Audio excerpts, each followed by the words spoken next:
Hi, my name is Sayla. I am 38 years old and I have ovarian cancer. I am currently taking an oral drug called Zejula, which is a PARP inhibitor. This is a maintenance therapy I just started, which I hope delays what my doctors tell me is an inevitable recurrence. Ovarian cancer has taken a lot from me. Most painfully at this point is that it has taken my fertility. But ovarian cancer has also given me a mission and the resolve to share my story, because if I can save just one other woman, my own experience will at least feel worthwhile. It all started when my husband and I decided we wanted to have children. We visited our fertility doctor, who sent me to do a pap smear with my primary doctor as part of our initial testing. I was not due for a pap smear and had never had an abnormal one, so I wasn't worried. I figured our infertility issues would have nothing to do with me. I was 36 and my mom had given birth to my little sister at 44 years old, so I felt I had plenty of time to have kids. The pap smear was on a Friday in July of 2017. And by Sunday, my husband and I were off visiting my parents in a remote area of Hawaii where phone service was not reliable.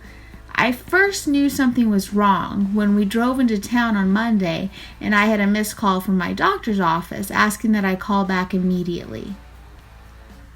We kept playing phone tag, and by Thursday, when I finally had my primary doctor on the phone, I was able to convince her that nothing could be gained by telling me news in person. I was already worrying myself sick, and I was sitting down with my husband by my side. She said they found ovarian cancer cells on my cervix, and I would need to be seen by a gynecologic oncologist. We had already ordered an ultrasound, and we put in the request for a CT scan. I was in shock. I later learned that you cannot be diagnosed without a biopsy, and more importantly, pap smears do not detect ovarian cancer. So when I was back from vacation, I met with my gynecologic oncologist. He wanted to rule out cervical cancer, so we did a procedure called a cone biopsy, which confirmed I did not have cervical cancer. Next, we needed to perform a biopsy of my ovary. The plan was to remove one of my fallopian tubes and one ovary to test for ovarian cancer while I was on the table during the surgery. When my gynecologic oncologist and his team opened me up, abdominally from my pelvis to above my belly button, they did a biopsy and discovered I had stage 3C serous low-grade ovarian cancer. My ovaries had displaced my other organs, and my bladder was flat as a pancake, and the cancer had spread to both ovaries, the lining of my abdomen, and was in the fluids in my abdomen.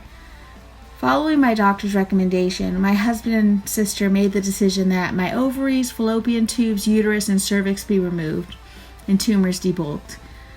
My doctor let them know that my ovaries were doing me no good and that no reputable fertility doctor would try to get eggs out of them.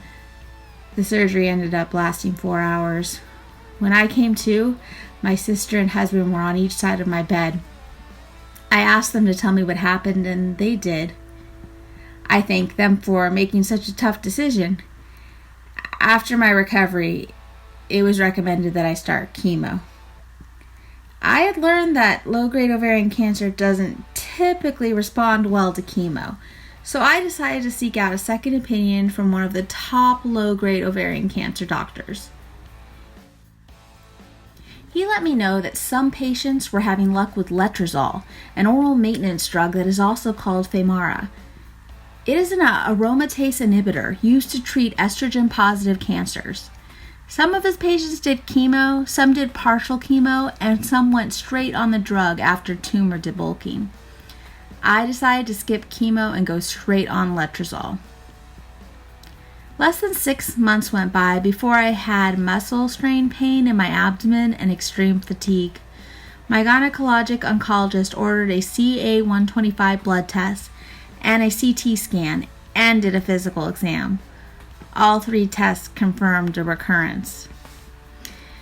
An abdominal surgery was performed on March 8, 2018. It was a 4.5-hour procedure that involved the removal of 2 tumors, my appendix, and included the resection of my bowels.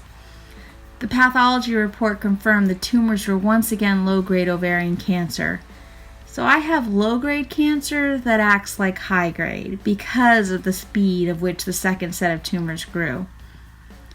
I then did 6 rounds of chemo, specifically carboplatin and Taxol.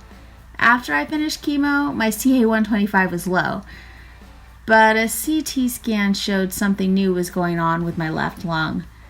I have a 6.8 centimeter long mass that is only 0.4 centimeters thick and covers the entire length of my lung.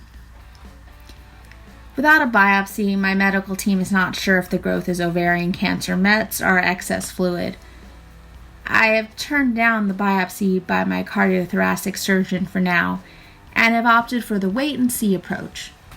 4 months have gone by since then, and my CA-125 is still low, and the mass has not increased in size. I'm hoping the PARP inhibitor gives me a long remission. If I had known before my diagnosis what I know now, I would have asked for a CT scan or a pelvic abdominal ultrasound when I first experienced symptoms of frequent urination, fatigue, bloating, and abdominal pain. I wouldn't have been quiet about my symptoms, nor would I have thought they were a normal part of being a woman. Even through all of this, I feel so lucky. I am blessed. I have the most amazing husband ever. My little sister lives in New York but flies in for my surgeries. And right now my mom is here from Hawaii.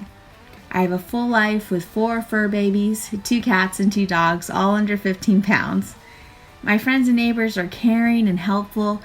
And as much as I want kids, at least I don't have to worry about how my kids would take this. I recently met another newly diagnosed woman my age. I told her she's lucky. She has her daughter. But she feels guilty. Because what if she doesn't survive? What happens to her child?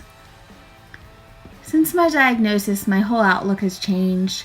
I appreciate everything more. I tell everyone I meet, cherish relationships, appreciate life. Thank you.